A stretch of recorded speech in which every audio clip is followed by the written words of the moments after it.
अब हामी चाहिँ अब करिब कोरोला नाका पुग्नलाई 40-45 किलोमिटर बाँकी छ। त्योभन्दा अगाडिको दृश्यहरू हुन् यिनीहरू। यो ठाउँको नाम चाहिँ अहिले याद भएन। अति रमणीय दृश्य, बाटो यो ठाउँको नाम सुन्नमा आए अनुसार चराङ भन्ने चाहिँ नाम रहेको छ ठाउँको नाम। अति रमणीय दृश्य हेर्न सक्नुहुन्छ। बाटो चाहिँ भने घरि माथि घरि तल, घरि दायाँ घरि बायाँ। यहाँ अगाडिपट्टि यस्तो ठुलो एउटा पुल आइरहेको छ। पानीको थोपै छैन, तर पुल चाहिँ केही लामो रहेको छैन। मेरो पाला हालेको बजेटले चाहिँ बन्दै गरेको पुल पनि आउँदै रहेछ।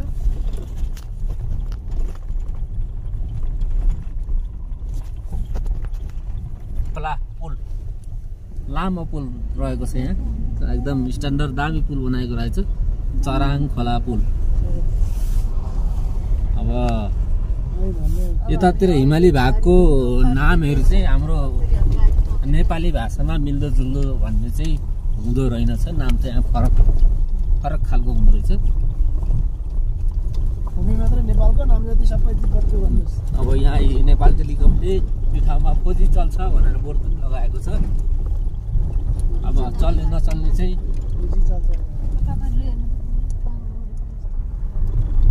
यहाँ अगाडिबाट यस्तो ठाउँमा पनि बसहरू, ठुल्ठुला बसहरू रिजर्भमा आइरहेका छन्।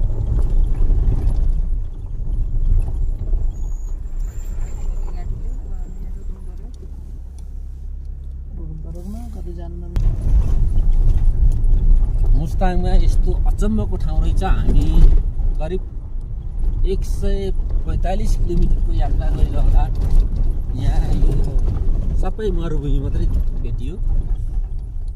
कुनै ठाउँमा मूल पनि रहेछ पानीको, बाँकी सबै ठाउँमा मरुभूमि मात्र रहेको। अब यहाँबाट हामी अब करिब 45 किलोमिटर अगाडि गएपछि बल्ल हामी चाइना नाका, कोराला नाकामा पुगिन्छ।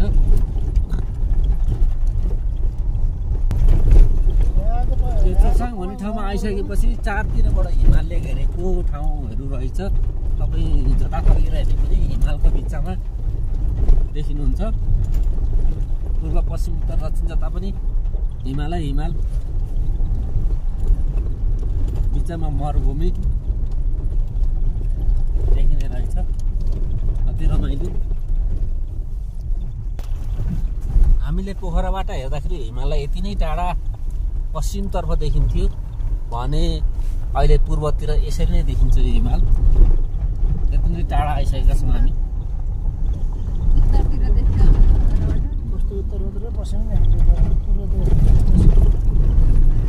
जता हेरे पनि मरुभूमि छ। यहाँ विकास भने भइरहेको छ। बिचमा डोजर बाटो खन्ने, बाटो बनाउने कामहरूदेखि लिएर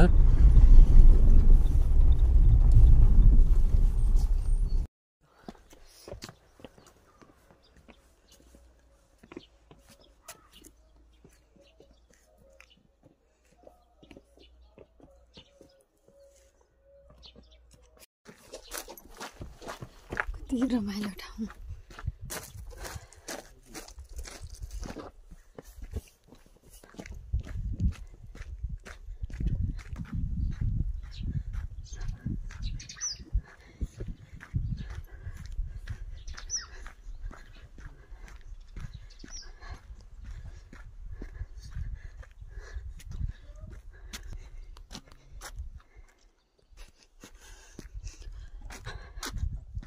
हाम्रो यात्राको क्रम जारी छ। हेरो दिएको रहेछ हैन, यसरी जाने।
शान्तले भ्यू हेर्न नदिने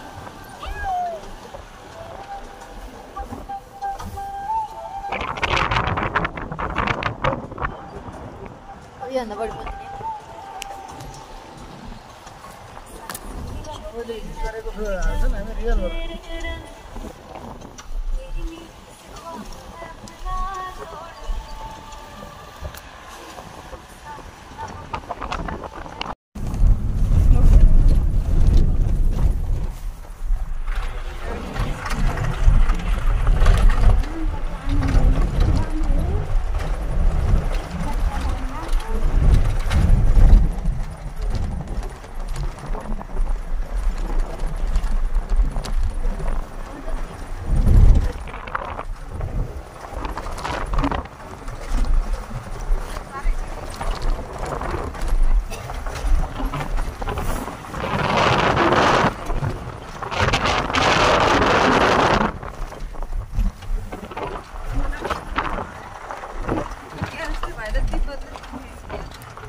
युज गरेँ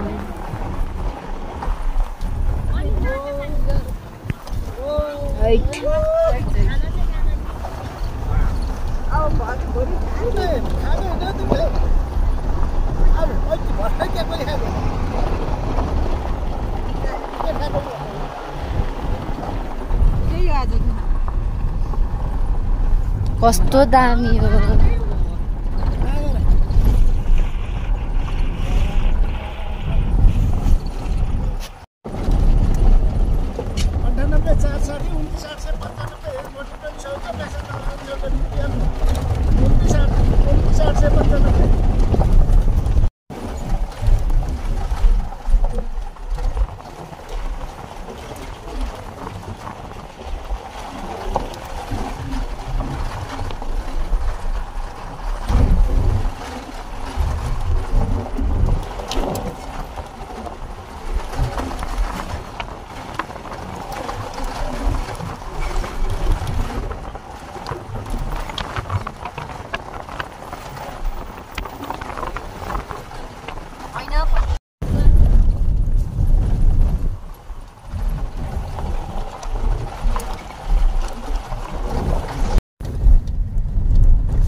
नेपालको यो मुस्ताङको यो ठाउँमा एकपल्ट चाहिँ अनिवार्य एकजना नेपाली नागरिक भइसकेपछि आउनै पर्ने ठाउँ रहेछ।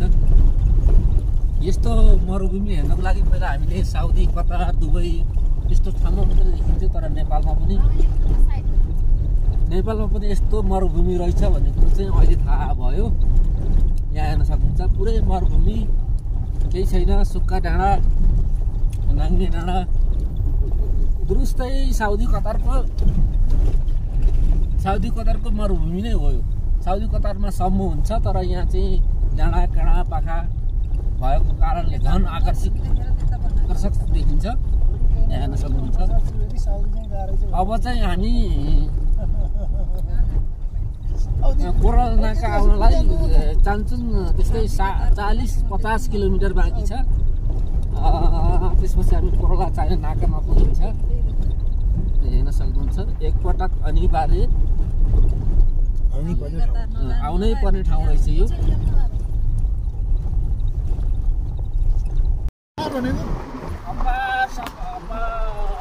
हो त्यो अपार हो नि त्यो। अपार मुस्ताङ एक गाउँ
युज गरेँ मैले।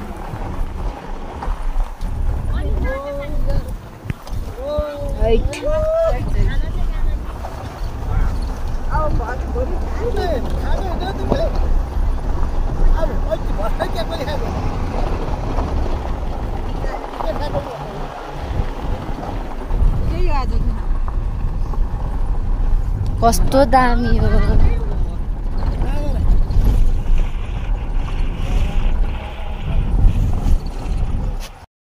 हेर्नुहोस् जबरजस्ती बोल्न लगाइएको छ मलाई।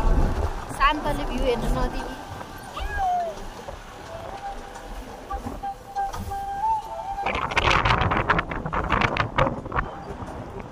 योभन्दा बढी बोल्ने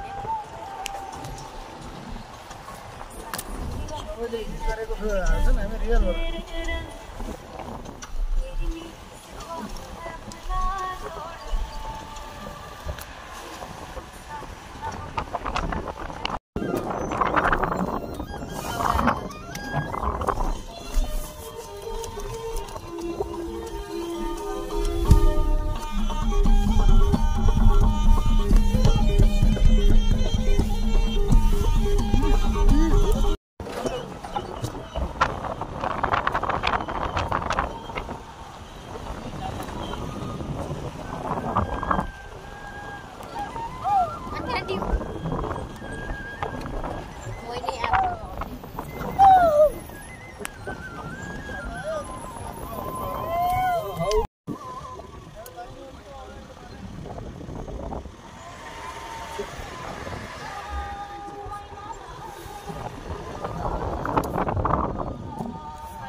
बाटो चाहिँ